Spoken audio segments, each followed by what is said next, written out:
Hay sağ ol. Marala kaykı deydin, zirne köykü deydin.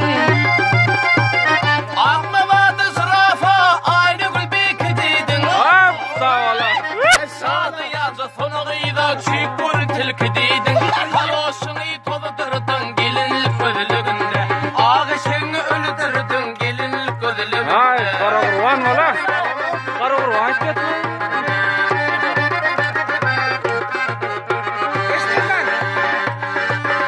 Eldar. Hani Eldar'ım oğlum. Eldar çık. Gül bakara tılağaç, göker keltecik deydin.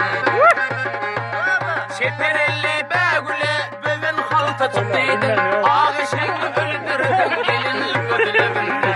Kaloşunu toludurdun gelinlik gözlüğünde.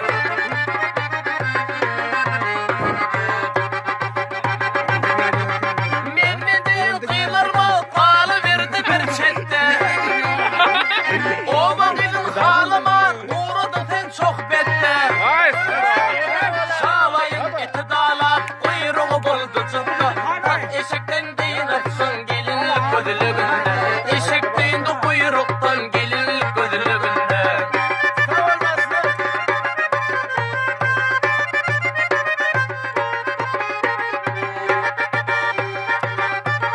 Ovaŋıtın ördüp çıktın seher çağında. Altı kancık iyizinde yedi köpek ögünde. Ay, Eşek sağ ol. bakır üstüp verdi köse oyun deminde.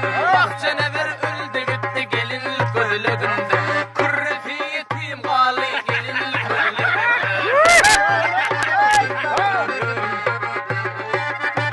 Aksın toy kıymadan ya.